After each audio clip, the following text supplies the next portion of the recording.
Welcome to New Realities. My name is Alan Steinfeld, and I've been traveling around the world meeting people who are awakening others to this heightened state of consciousness that we're all entering. This is the age of light and transformation, and people are changing and opening up to who they really are. And today's guest is someone who's facilitating other people's change. She's a shaman, a Kabbalist, a healer, and she's developed her own system called Radiance. Her name is Deidre Hade. Thanks, Deidre. So in your awakening to who you are, your mother died, I heard, and that sparked something in you. What happened when that shift in your consciousness occurred? Thank you, and thank you for coming into my home. Nice Thank home. you. You know, Alan, when I was about 14, my mother got breast cancer. And in those days, there was no kind of support. You just went to a hospital and had a very radical mastectomy. There was no psychologist, no support, nothing. And my mother came home after this radical mastectomy, extremely broken, extremely depressed. And I helped her, I stayed with her, I held her, and I became her mom. 2 years later, they came back. The cancer came back voraciously into her bones. It metastasized. And they gave her a year to live. So I was 16 and devastated. So I sat with her, and she had started reading the Tibetan Book of the Dead, and she was preparing to make that transition. So That's so brave and powerful for someone to acknowledge that and go through. She was extraordinary. She was truly a divine mother. Wow, beautiful. Pure love. And so I would sit with her, and as I sat with her, I started to see gold light in the room. I started to see light, and I said to her, you can stay as long as you want. And she said, okay. So she did her work to prepare, but she ended up living 11 years. Wow, because she opened up to that. She opened up, and we went on a deep spiritual journey together. Wow, beautiful. Into her soul, my soul, our connection together, the presence of light, of a tangible healing love. And I just loved her. I just loved her and loved her, and I took care of her. And that was your she lived awakening? 11 years. That was something. That was the first step. Now, when that happened, I'll tell you, when that happened, I was so devastated by her loss. I was a dancer at the time, and I developed a very serious eating disorder, bulimia and anorexia. And it almost killed me too. So after she died? No, this was when she was still sick. So she was dying, and I was dying. Wow. And I was terrified, and she was terrified. And she said to me, I can't leave until I know that you're okay. So I began a journey to heal. I was given the first copy of A Course in Miracles, Xeroxed. I studied that. I prayed and I prayed. I had visitations from angels teaching me how to heal. And I was able to quite literally exorcise that eating disorder from myself. It is like a demon, isn't it? It is a demon. I know. I work with people. It is a demon. Actually, you work with people to heal them of that? Because Yes. something gets deep inside. Yes. I've worked with this little woman, and there was this incredible, ferocious thing that didn't want to be out. You didn't want to come out of the system. It is so deep. Yeah. And so insidious. It really is an exorcism. How do you exercise? How do you get that out of people? What do you do? You bring in the presence.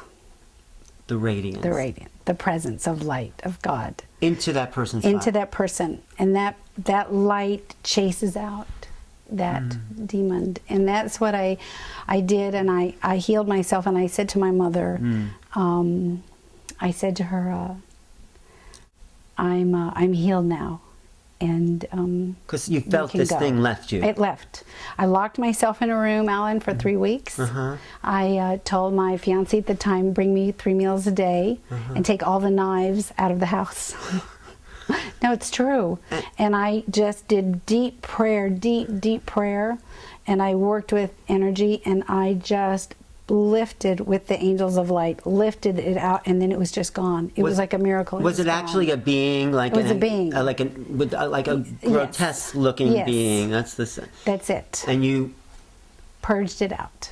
And you can now do this for others. Yes, and so I help people with this. I love helping people because I see the bondage and the pain and suffering of so many people with this.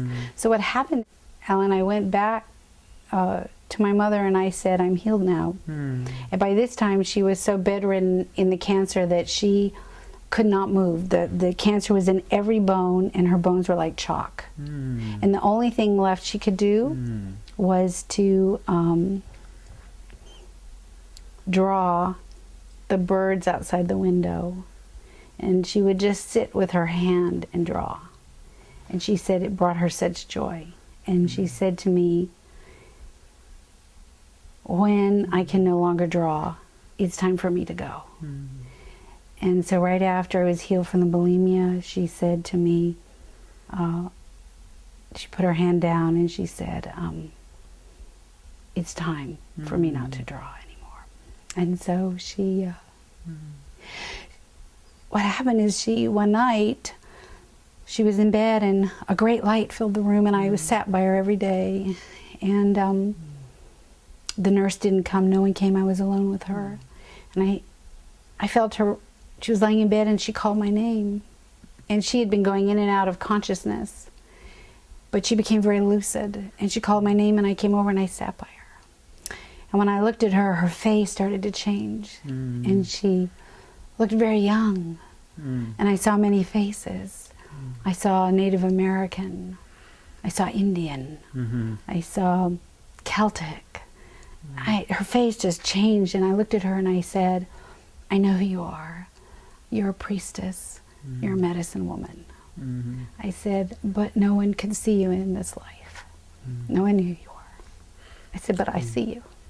And when I said that, her eyes just lit up and she nodded and she said, thank you. She said, my soul thanks you.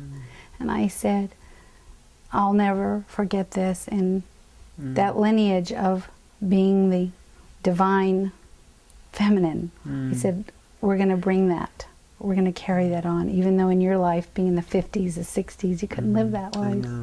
And then she took a big breath, and she sat up in bed, straight up. And now remember, she hadn't moved in a year. She sat up, she looked up, and she goes, oh! And I saw her soul fly out, and a great light filled the room. The whole room was full of light, and a joy came in, this immense joy. And I just started crying and laughing and saying, she's free, she's free. And I could feel her with me, and I was just in joy. I was just in joy because I knew she was free, she was in the light. Is she still with you? She's with me every day. And 3 days later, I just have to tell you this. Yes. 3 days later, in the morning, a vision came, and it was like I saw time and space open up. It was like it went shrink, and I saw the veil lift. It was the most amazing thing. And she was standing in front of me, in her body, in white. And her hands were like this, and she had long white braids and like a buckskin white outfit. And she said to me, I want you to know that I have work to do on the other side. I thank you. I'll always be with you. Know that I'm safe. All is good. Love your brothers. Love your father. And she went, and then she went. And it's beautiful. Thank you. It's great story. So that was the beginning. Yes. So in that seeing, in that experience, you opened up to these energetic levels. It's like you popped open. That's right. You were right with her, and a part of you left in a way to that other side, and so now your veil has lifted. Yes. And now you see that energy around people. Yes. And so when people come to you how do you work with them now to heal and to open up to who they are? Well, the most important thing is to be able to recognize your soul. One's own soul. Yes. And your soul is this pure light. And I feel if we can see that light in each other, that's healing. When we really look through the mask, we look beyond the veils, and we see that pure presence of who you are. And when we're recognized, our soul begins to quiver, to shake, to become excited. I'm seen. And that's the beginning. So you see people, and then that gives them the energy to see themselves. I hope. No, That's I think what that works. Yes. Yeah, because you're sending a transmission of light from your recognition, and then they get who they are. So I mean, Yes. we need each other for that reason. Of That's right. It's all confirming. about connection. Yeah. God, the presence is through me to you and you to me. It's I see you, you see me. Intimacy, into me see. I fully see your soul sees me. We are so needing of our souls connecting and deeply attaching to each other. This is why we're lost. We're I lost think from each other. We're finding each other. No, because we're finding Yeah. that presence. This is my search, and I've been on that search, not through any one teacher, but through all the Yes. teachings. Because each person, like you, reminds me Yes. of who I am. Yes. And so many people though are lost, and maybe this program, your work tries to wake them up, but you do something called soul redemption. There's something called soul redemption. Oh, well, it's part of what I do, or I would say the presence. So let me just Yeah, plead tell me. clearly that it's not me. A presence came in, both when my mother died, and then later in life, about 20 years later, a presence came. And this presence, I'm the caretaker of. You mean a being, or is a it presence you? of light. Is it you in a sense? Is it who you really are, or is it something outside of you? It's who I really am, connected to everything that is. Okay, and that was noticed by your consciousness. Yes, and it came into my consciousness in a great light, where I actually saw physical light. What did you coming see? in. I saw a great light like a sun. And this great light started shining into me. And I saw it with my physical eyes. And it shone in through one night for hours and hours. And filling you up with that Filling light. me up with that light. And so is it here all the time, or does it come and go? It's here all the time, but I keep it in veils. Oh, can we open it up? Can I feel it? No, I mean, and people because I think this is just, you don't have to keep it behind veils. I think now is the time where you can walk down the street and beam people with that, because Thank you. the consciousness is shifting. It is shifting. And this is the time that people can come out of that closet and share that light, because you're helping people when they might not even know, but you're beaming that presence, and they're having an awakening, because and it might lift them out of a mood. It might help someone who's suicidal, might help a drug addict. I mean, there's so much that we don't know, but when we send that presence and love. That's right. So anyway, I'm just encouraging you. And, yes, thank and you. I'd like to feel it myself. Yeah. I mean, if you care to. Yes, we'll do that. But that presence is pure creation, and that is radiance. Oh, that's radiance is pure creation, and we each have pure creation within us. We each are an embodiment of radiance, but our light is occluded by a mask of the ego mind. You mean it's blocked? Blocked. Yeah. Yeah. Meaning it's not completely blocked. You have we all have light, but it's occluded. And so all the light that we are is not able to expand into creation, to be in pure creation. It's occluded by depression, despair. All those addictive patterns that we've created for ourselves. And so I want people to be able to wash away those patterns so that you can experience that presence that you already are. But first they have to recognize the pattern. Yes. Or that's some philosophy. Yes. Some people say you don't have to recognize the pattern, you just let it go. But you do need to recognize it. I think because the that's okay. pattern is so insidious and it's in our nervous system, in our brain. So we have to change the neural pathways of the brain. Yes. So a great deal of the work I do is working with the neural pathways of the brain. How do you do that? Through a transmission of light. So you send them the light, and how does that affect the neural pathways? The light coming, I open up apertures of light. Do you want to do that right here for me? Yeah, we'll do that. Okay. We'll just do it. Okay. Okay, so tell me what you're doing. Okay. Okay. So the first thing you want to do is just close your eyes. You can also tell them. Okay, so close your eye. We can all do this. Close your eyes. Now I'm going to open 2 pathways of light. Okay. All right? I want you to press the tip of your tongue into the soft palate of your mouth. Okay, but don't nod, don't do anything, just be still. And I want you to see a tube of light connecting through the center of your brain. Okay, be very still, be very still. Don't talk. And I want you to see right above your head an orb of light. And it's pouring through your crown, right through the center of your brain. That's it. And you just feel your physiology begin to shift. Now with your eyes closed, I want you to look upwards. There's a point between your forehead and the top of your head.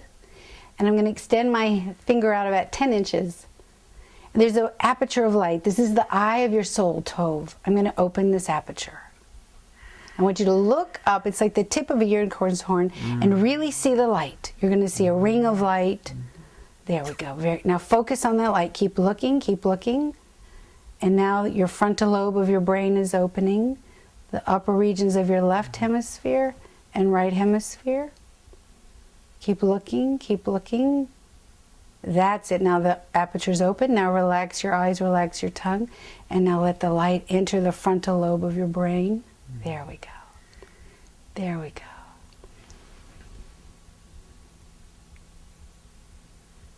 Pouring into the left and right hemisphere. That's it. Now see in the middle of your brain a brilliant star of light. And now let that light pour down into your heart. And your heart is a vessel, like a cup. That's it. Filled with that light. Filling your heart. Now expanding your heart in that light. That's it. Expanding through your shoulders. Your arms down into your solar plexus.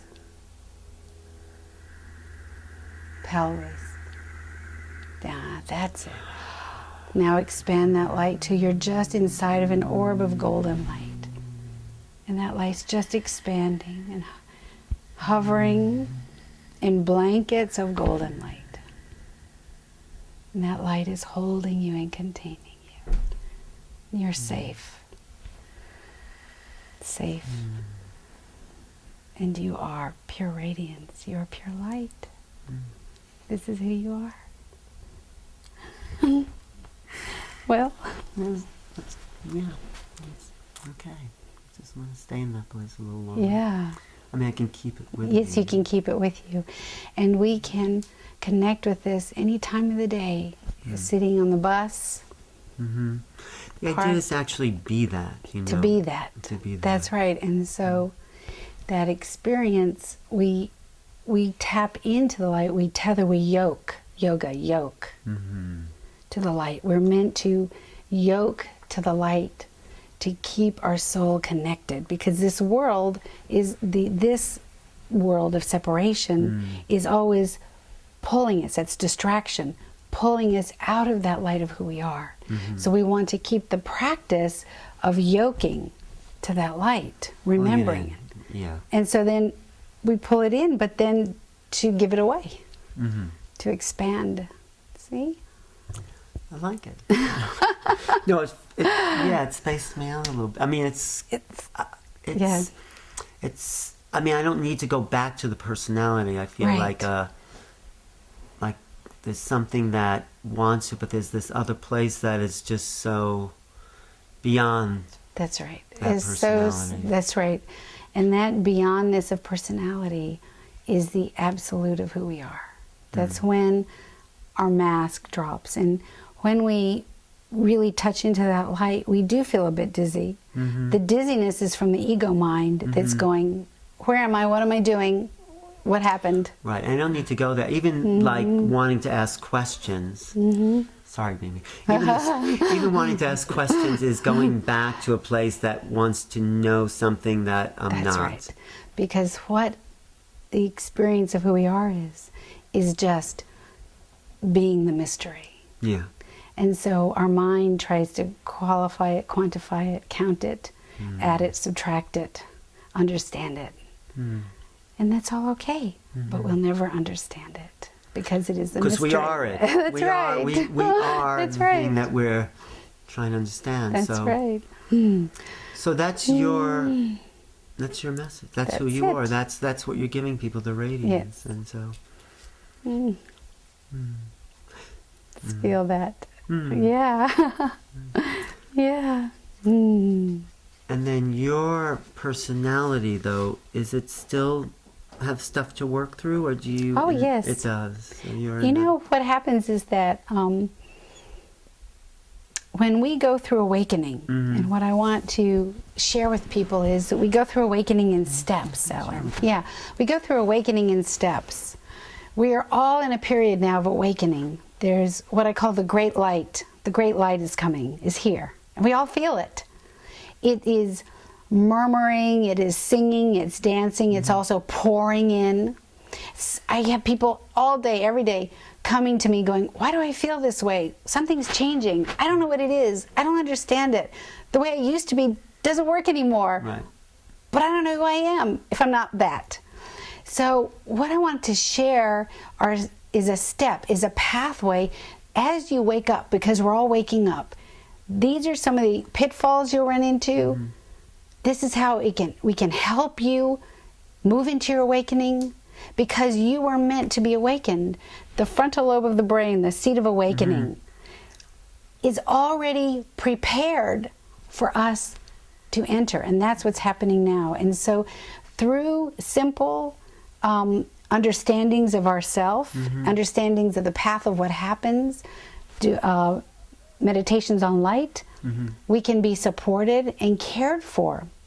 Because sometimes when I was going through my awakening, the one I had a few years ago, Right. where the light came in, you know, there were days where I felt like I couldn't walk. So tell people about the pitfalls and what to look for, and how do they know that they're moving through to a new space? Yes. I think that's That's important. absolutely important. One thing that happens is, in order for the light to come in, we must break open. The vessel of our beingness begins to break open. So we may meet up with a depression.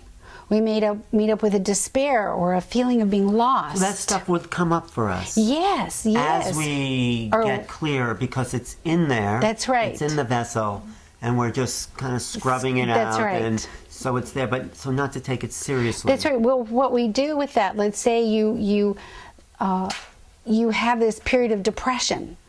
This is where the soul is trying to muscle its way through our consciousness to get into the light of awakening.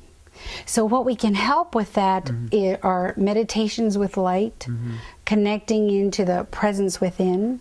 That activates the brain. So this soul, because see, we're on a soul journey. You thought you were here for your career, or you thought you were here for that. You didn't, but a lot of people. We are here to wake up. That's why we're here. That's why we were born. That's why humanity's here. We're here to wake up. And when we have hardship in life, this hardship, when it comes to us, what I want to say is don't despair. Don't be lost in sadness. Don't give up. Well, actually, see Keep it as a going. sign that you're moving through You're levels moving. of consciousness. That's right. And always remember that you're the light, you're the presence. That's right. Because that is who we are. That's exactly and I do right. think meditation is important because the stillness Yes. is enlivened, and from that Yes. place we can see the dramas playing out. That's right. We become the watcher. One of the presences I work with is the silent watcher. We merge with the silent watcher, which is not attached to this world, but watches our action, watches our feelings, watches everything that we are experiencing from a place of neutrality. And that can lift us through it. But also talk about how you work with people with illness, because that place Yes. can bring light into the cells. And I know you've Yes. worked with people like that. So- Yes, many, well, starting with my mother, working Right. with many people with illness. Illness is so very tragic. And at the same time, when we descend into illness to find the light within it, we can find deep transformation, deep inner healing. We can birth ourselves into the light here, and if we have to leave, we can leave in peace and knowingness of completion and connection to that other world. But don't you think this is a time of ascension? This is a Yes. time to work through those issues, heal them for the body, and bring more light to the body, because this piece of earth, this body, is changing. This piece of earth is, and we can, through meditations on light, this is ascension work. Right, and Bring in light into the matter and heal the body. right, the vision I got is that this piece of earth, the earth is becoming a star. Yes, A sun. exactly. And so we humans are here to move the earth matter into star matter. That's exactly right. With the light of consciousness, with all the That's work right. you're doing. So we're coming together as a collective Yes. to lift those frequencies. And it's happening. The earth is helping us. I mean, don't you feel like this time of acceleration is a booster from the planet itself? Well, it's also a booster from the planet herself, because she's a living being. Right. The planet Earth is an angel. It's an angel. She's an angel. She's an angel. And she is now ascending into the next level of her consciousness. And she's carrying us, and we're carrying her. We're in a great time now, because the mazel means the light, meaning the stars. The light of the stars are now coming into our planet to hold Mother Earth and to lift her into her next level of awakening. And her next level of awakening is Eden, is returning to Eden.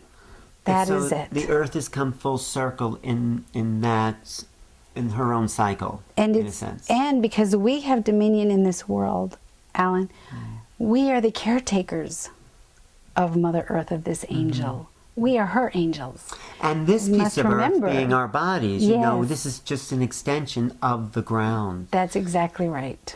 And so, when is this happening? I mean, do you have a sense? I mean, it's happening now, but is there a point where it just ignites? I mean, There are several points.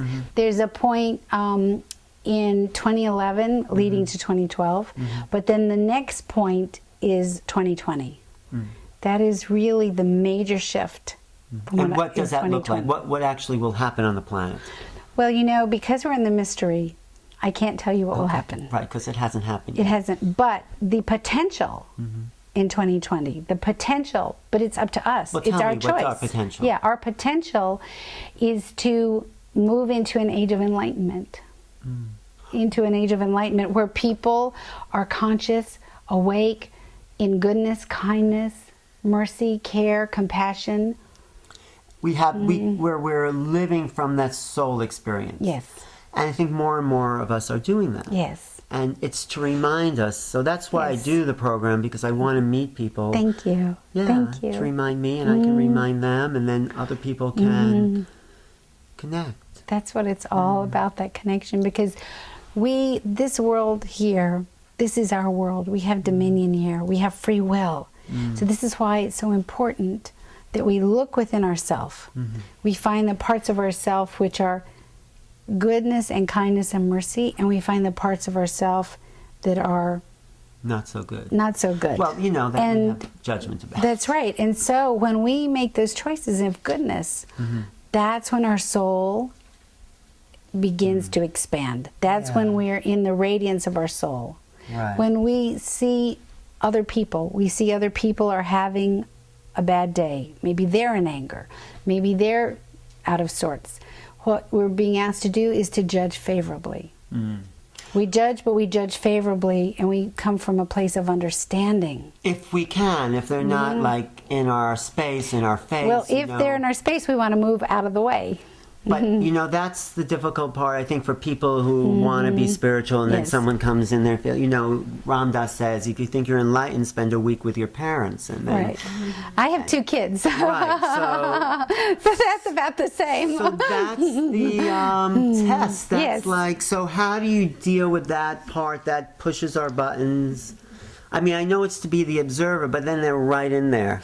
They're very good. Yeah. This is where we must have an inner discipline of Stoicism, where we really understand the inner workings of our mind to such a degree that when a reaction begins to erupt, one can immediately see where it is, transform it, send it aside, and stay even. Stay even. That's how we do that work. And that's internal work. That goes on 24 hours a day. No, you're right, because I find when I do meditate and then I hear like things in my mind, like judging that, it's like, you know, just don't pay attention to it. Right. You know, there's all these voices that are always talking to us that we've programmed in. And then the more we do the work, the more we just say, just let that go. I don't have to act on that. That's right. And there's 2 great terms in Hebrew, which I love. And the words kind of for me capture it, so I keep the Hebrew. Yeah, tell me. But it's in the beginning, in Genesis, God speaks about 2 creations that God made, or that was created. Because we're actually now we weren't created, we're in the creation. Creation is happening as we speak. It just didn't happen here. It's still happening. It's happening, that's right. All right. So anyway, one is called the Yetzer Hara. This is the intelligence of destruction. That is that voice you're talking about. That voice is like, this is wrong, and you did that, and look at that. And it just goes in the ego mind. That's the Yetzer Hara. The other part of ourselves is called the Yetzer Tov.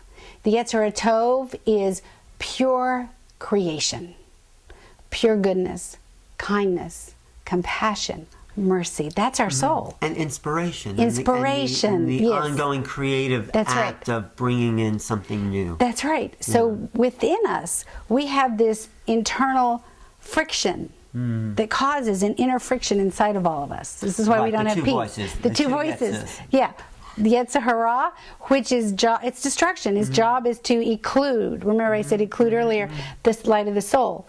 The Yetzer Tov, which is the soul, who is pure creation. All the Yetzer Tov, all your soul wants to do is create and give, and that's all it wants to do. So there's this inner friction, this inner tension happening. Right. So an inner spiritual practice is being able to see those 2 parts, and then with free will. See, that's why we were given free will. No, I know. Choose the soul, and then have strategies against. Well, what are the strategies? Oh, very good. We have to have strategies. Yeah, it's very important.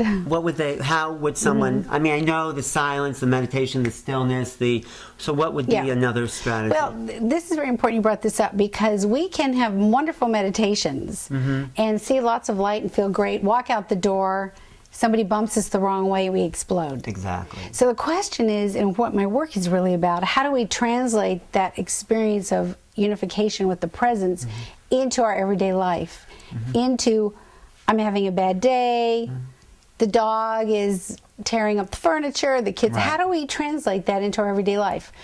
We have strategies against the Yetzer Hara, and those strategies are a deep inner practice of knowing who we are. Like what? Just give me. Okay, so you would say, an example would be, I know, this is very simple. No, I know. Very simple.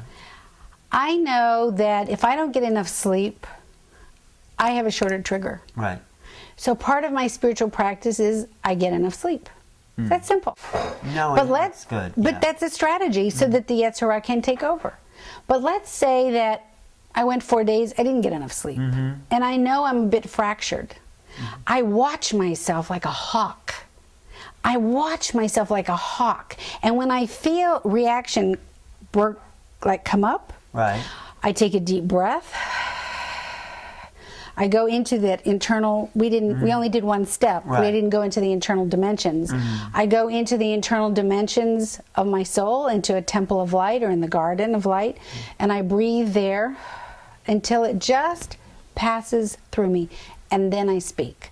If I'm really in a bad mood, I say to my children, I have to be alone for a few minutes, and I leave the room. So you don't go into reaction. That's right. You become We the hope. observer of the That's right. reaction. We want to work very hard to not go in reaction. Enlightenment, awakening is through, what's the word? Restraint. Is through embodying restraint of the Yetzer Hara. Inside and outside. I wouldn't call it restraint. I would just personally call it the ability to be the observer of the illusion. Yes, and the reason I say restraint is, I agree with you. Right. The reason I say restraint is that those little demons, sometimes if they get out of the gate, it's harder. So if we, to get them back in. Yeah. So if we can have a practice of restraint so they don't even get out of the gate. And what I'm talking about is even the inner ones. Right. Like another example, if I may. Yeah, please. I used to have debilitating depression. I mean, debilitating. I couldn't get out of the bed. It destroyed my acting career. I was agoraphobic. I couldn't go out of the house for 2 years. I couldn't go out of the house. And so I found that by seeing this part of myself, this darkness, and then connecting into this goodness, that this goodness could shine through the darkness and just gently move it aside. Right. And this is deep internal work. So what I do now, this is just an example. Because of my physiology, Because you know yourself. That's I know the key. myself. Know thyself. No, I think that's key. That's key. I'm prone to depression. I'm never depressed anymore. But let's say last week, I went 4 days, no sleep, going. I woke up and I felt that sink, that depression, that despair. I went, oh, here it comes. If I don't practice restraint in that moment, that depression, that demon will go, Yeah, I call it discipline. That's it. I mean, I know what you're saying, but it's a discipline, and it's the ability to know oneself and be the observer of one's tendencies and how the personality has created patterns. And also, it's the next step is knowing one's internal energies, Right. so that you can change the physiology of your brain by your thought. I agree. By your No, I thought. think it's That's a great it. advice. So as it comes up, you watch it and you don't go there. Well, it's a little more than that. Okay. Okay. So what I do is when I see that coming, I go into my deep internal work of the energy patterns. I see that light in the center of my brain, and I expand that light up through into the amygdala, the center of my brain. I expand it into the left, right hemisphere, and I literally feel myself, my mood, just lifting until I get to a place of joy and freedom. And then I'm like, okay, now I can go out today. But if I don't do that, if I go out the door holding that depression, I'm sunk, because the world is just too tough out there. You have to have that time. That's how you deal with negativity. That's Right. the negativity. Have some, bring the light, bring it, and activate the higher center. You're using the brain technologies to bring in light to kind of burn through the darkness. Yes, well, what it does is it transforms, it brings it into a transformation. And that light is the presence of God. You know, light was created so we can see God. There's light here, and then there's the internal light. Is love, is it the same as love, or Yes. are they different? Yes, it's the absolute same as love. It's pure love. It's pure love. And God cloaked God's self in light. That's from the Psalms. So that we could God. And so when we call that light, that presence of God begins to do the deep healing work of ourselves. So it's effortless. The other thing I want to ask you also is your work with the Kabbalah, because you've referenced it, but it seems you've had these experiences with the presence and the light and your mother and the radiance. So where does the Zohar and all Absolutely. those... So I have this, I like to say that I'm like an American spiritualist.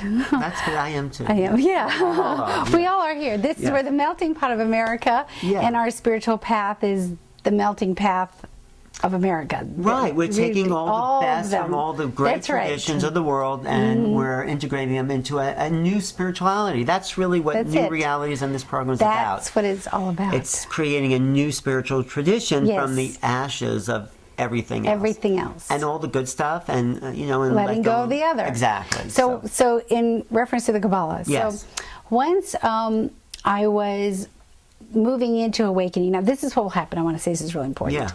As you're moving into awakening, you're going to have like glimmers. Like one morning, you're going to feel one with everything, or you're going to feel this incredible joy, or the colors will become very, very bright around you. Like everything will get really crisp. You know, we've all had those experiences. Those will start to loop together, and we'll have more and more and more connected together.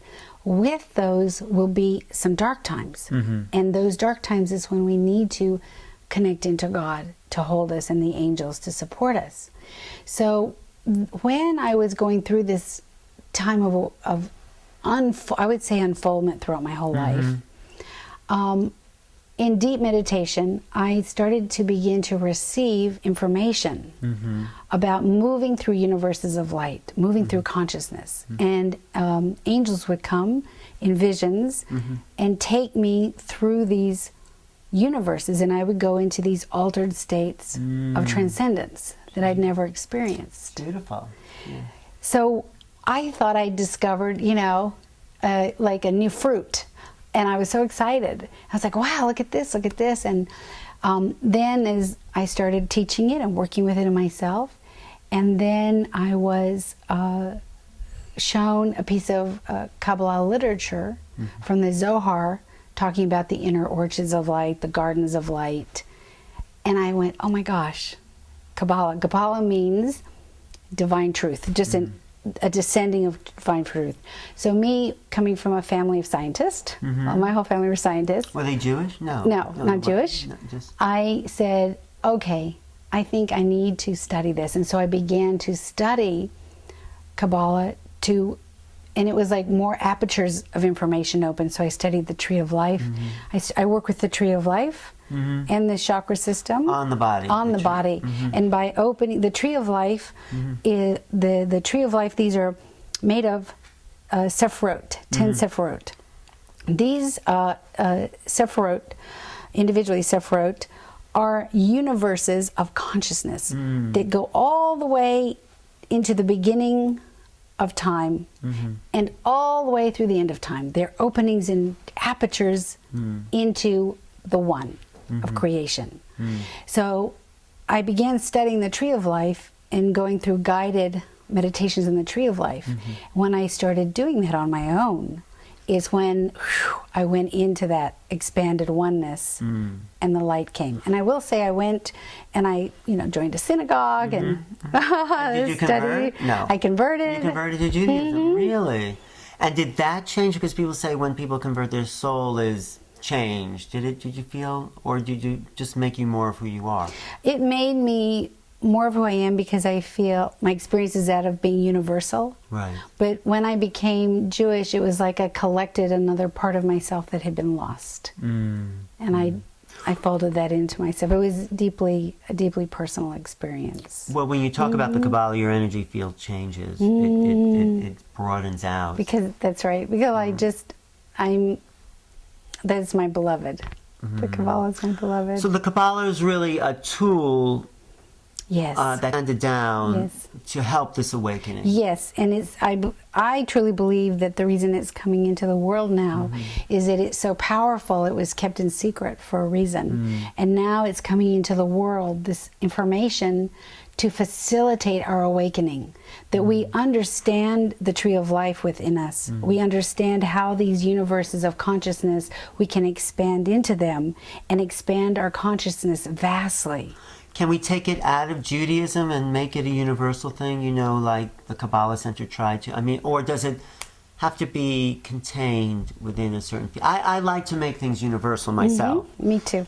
And so it is... do you agree that is the I time? agree. Now, there are people that wouldn't agree because Kabbalah is so tied into Torah. The Zohar is actually a midrash or commentary on Torah. Right. It's the mystical commentary of Torah. Of a particular rabbi who had a mystical awakening. Right. And there are other books like the Bahir. There are other tracts of Kabbalah too. So it was a group of rabbis. But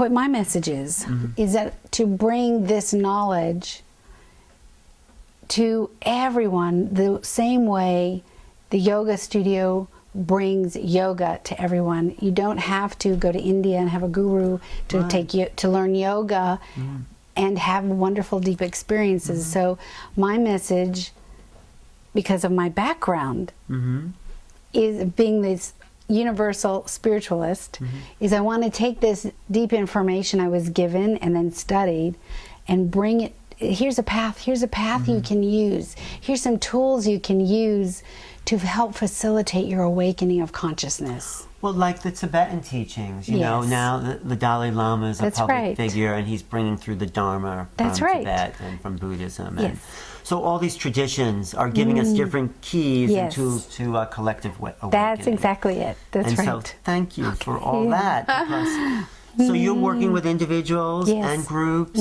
in Los Angeles and around the country. And how can people get in touch with you and your classes and all that? Wonderful, yeah. Tell them. Okay, so thank you. Thank you. No, because I really get stuff from what you're saying. And, thank you. Thank you so much. And I know how dedicated you are. Well, it's been a life passion. Well, it is your life. Yes, it's my life. It's not something you just do. No, it's the whole thing. And you're awakening more and more is what I see. Yes. It's like now is the time you could come out and stop hiding in a way. Absolutely. This is the time. Well, I was in hiding for a long time. I mean, you can't tell people, well, a great light came in and angels. You can tell people. You can. This is what I'm trying to do is that absolutely people are ready to hear that. Thank you. I mean, the people that care to get what you have to say would like to hear that. Thank you. So you can trust that. Thank you so much. Yeah, really. Because you have to understand that, you know, absolutely this kind of information misunderstood, there can be a misunderstanding. But we're not talking about those people. I know. And if they misunderstand it, then they're missing. We just love them. Right. We just love them. But the people who don't misunderstand are the people that you will awaken by your experience. And that's what I want to support you in. Thank you. Absolutely. That's why I do this. And the reason I'm here today, and the reason I got out of my chair a couple of years ago and said to my students, I said, okay, all right, I'll leave my house if you want me to. I'll start to talk. Was really to help everyone who's having these experiences, to help you to navigate, to make it easier. Because I want it to be, the awakening to be easier, and it can be easier. There are tools and steps one can do to help this awakening to be gentler, kinder, to have a knowingness, and to know, like, you're gathered, you're supported, you're held, you're not just alone in your house having this experience. Well, that's my point of working with, you know, telling people because there are people lonely and isolated when we have these experiences. Exactly, and some people say they feel they're going crazy and they don't have a reference. So the more people speak out and trust this conscious expansion. That's right. And trust their experience, because no longer will people say you're not having the experience that you're having. I see it as the paradigm is one of subjective reality. Yes. No longer will people tell us what reality is for us. We will emanate the truth from our experience. Absolutely. And to honor the experience. This is what I see as the value of that is all of that. So Beautiful. Those words are so beautiful to my heart. Thank you so much. You've given me such a gift to say that. Well, such a gift. Thank you. This is really my vision to support all these people who are having these great awakenings to share with other people. It wakes me up, you know, it awakens me, and then if I can share it with other people, then we've done something. Yeah, I like to say, this is what I like to say, Alan, that we have within us like a computer chip, and that computer chip is our angelic self, and that we're just waiting for that chip to be activated so we can sit up and go, oh, I know what my mission is here. Exactly. I know what I'm supposed to do.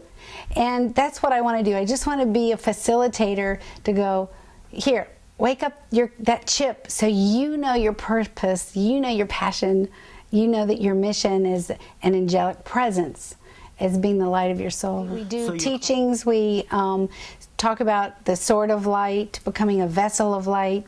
The reason I have 2 classes is I'm working now with the energies of the divine feminine, which is represented in Miriam. Miriam was the sister of Moses. Miriam is Mary, the water, the vessel of water. And then the sons of Aaron. Aaron is the priest. Yeah, high priest. The high priest. That's my Hebrew name. Beautiful. That's right. Aaron. And the priest, Aaron, is what made it possible for Moses to do his miracles. That the priest holds an energy of stoicism. So in the male energies, we work with the sword of light, connecting to the inner sword of light, the sword of mastery, and how to work with that sword of light. So it's actually a sword. I mean, not an actual sword, but it's a vision of a sword. A vision of a sword that you manifest to cut through all the the garbage. And exactly. And the women work with the waters, the healing waters, and the fire, and the fire to cleanse sacred the soul. Fire. And that comes together. And then what we're doing is we're going to bring the masculine energies, the divine masculine priest, the divine feminine priestess. We're going to, once we all are holding this, I'm having retreats coming up where we're going to bring everybody together and merge together in balance and harmony. But the big thing about you is the transmissions, because you become the vehicle for the light to pour through, and the personalities out of the way, and then you just and people just get that to ignite their own divine self. And just if I could say one other thing that we have coming that we've put together is in the I'm having a training, Radiance training, advanced training in December.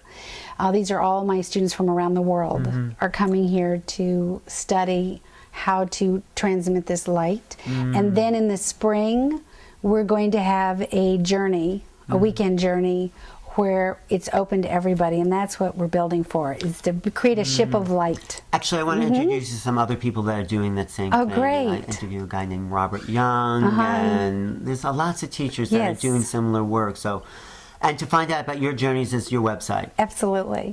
Thanks, Deidre. Thank you. Thank you. Thanks for your energy. Thank you for being here. Thank you for having me here. Yes, and I'm happy to be in your home in Los Angeles. This is Alan Steinfeld for New Realities. Check my website, newrealities.com. I'll keep people informed about Deirdre. And your website, deirdrehade.com. And I'll put that up there. Okay. And you can email me at newrealities@earthlink.net. Thanks for watching. Thank you. Thank you. Thanks.